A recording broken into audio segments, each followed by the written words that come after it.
الحمد لله وكفى والصلاة والسلام على سيد الرسل وخاتم الأنبياء أما بعد فأعوذ بالله من الشيطان الرجيم بسم الله الرحمن الرحيم ولا تقولوا لمن يقتل في سبيل الله أموات بل أحياء ولكن لا تشعرون وقال النبي صلى الله عليه وسلم الأنبياء أحياء في قبورهم يصلون صدق الله العظيم اللهم صل على محمد وعلى آل محمد كما صليت على إبراهيم وعلى آل إبراهيم إنك حميد مجيد اللهم بارك على محمد وعلى آل محمد كما باركت على إبراهيم وعلى آل إبراهيم إنك حميد مجيد میرے انتہائی واجب الاحترام بزرگوں اور بھائیوں، میں نے آپ حضرات کے سامنے قرآن پاک میں سے ایک آیت تلاوت کی ہے اور آپ علیہ الصلاۃ والسلام کے فرامین میں سے ایک حدیث تلاوت کی ہے۔ دعا ہے کہ اللہ تبارک و تعالی مجھے صحیح حق اور سچ بیان کرنے کی توفیق عطا فرمائیں۔ سننے کے بعد، سمجھنے کے بعد اللہ تعالی مجھے اور آپ کو عمل کرنے کی توفیق عطا فرمائیں۔ میں آپ حضرات کے سامنے مختصر وقت میں ایک عقیدہ بیان کرنا چاہتا ہوں۔ ہمارا اہل سنت والجماعت احناف دیوبند کا عقیدہ ہے کہ اللہ کے نبی حضرت محمد مصطفیٰ صلی اللہ علیہ وآلہ وسلم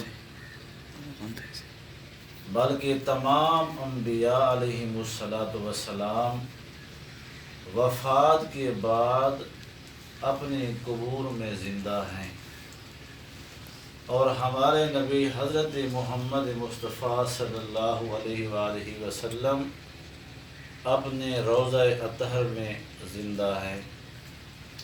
ہمارا یہ عقیدہ ہے، اس پر ہمارے پاس قرآن پاک میں سے بھی دلائل ہیں، احادیث میں بھی دلائل ہیں۔ میں چند ایک آپ حضرات کے سامنے دلیل پیش کروں گا۔ سورۃ البقرہ دوسرا سپارہ، اللہ پاک فرماتے ہیں وَلَا تَقُولُوا لِمَن يُقْتَلُ فِي سَبِيلِ اللَّهِ أَمْوَاتٌ بَلْ أَحْيَاءٌ وَلَكِنْ لَا تَشْعُرُونَ۔ جو اللہ کے راستے میں شہید ہو جاتے ہیں ان کو مردہ نہ کہو بلکہ وہ زندہ ہیں۔ اب اس آیت کی تفسیر میں بہت سارے مفسرین نے یہ لکھا ہے کہ حیات شہداء یہ ادنا ہے اور حیات انبیاء یہ اعلیٰ ہے۔ جب شہید کو مرتبہ حضور کی وجہ سے ملا ہے، جب شہید کو حیات حاصل ہے، تو اللہ کے نبی حضرت محمد مصطفیٰ صلی اللہ علیہ وسلم کو بطریق اولا حیات حاصل ہے۔ اب کافی سارے میں صرف دیوبند کے تفسیر کے حوالے دوں گا۔ حضرت حکیم الامت مجدد الملت حضرت مولانا اشرف علی تھانوی رحمۃ اللہ علیہ نے اپنی تفسیر بیان القرآن میں بھی یہی فرمایا کہ شہداء کی حیات سے انبیاء کی حیات بطریق اولا زیادہ قوی ہے، لہذا جب شہید زندہ ہے تو اللہ کے نبی کی وفات کے بعد زندہ ہے۔ اسی طرح کافی سارے احادیث ہیں، میں نے ایک حدیث تلاوت کی ہے، حضرت انس بن مالک رضی اللہ تعالیٰ عنہ سے روایت ہے، مسند ابی یعلا موصلی کی روایت ہے، فرماتے ہیں کہ نبی پاک صلی اللہ علیہ وسلم نے فرمایا الانبیاء احیاء فی قبورہم یصلون، تمام انبیاء اپنے قبروں میں زندہ ہیں اور نمازیں ادا کرتے ہیں۔ اور اسی طرح صحیح مسلم کی روایت ہے، نبی پاک صلی اللہ علیہ وسلم جس وقت معراج پر تشریف لے گئے، حضور فرماتے ہیں وَمَرَرْتُ بِمُوسَىٰ لَيْلَةُ أُسْرِيَ عِنْدَ كَثِيبِ الْأَحْمَرِ وَهُوَ قَائِمٌ يُصَلِّي فِي قَبْرِهِ، میں معراج والی رات جب حضرت موسیٰ علیہ السلام سے ملاقات قبر سے گزرا تو وہ اپنی قبر میں نماز پڑھ رہے تھے۔ اور بھی کافی دلائل انشاءاللہ آئندہ دلائل ہم دیں گے، تو اللہ تعالی ہم سب کو صحیح عقیدہ رکھنے کی توفیق عطا فرمائے۔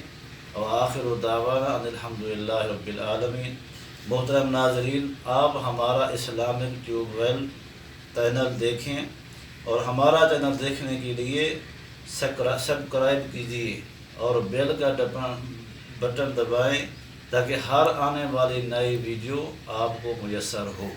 اللہ تعالیٰ ہمیں توفیق عطا فرمائے۔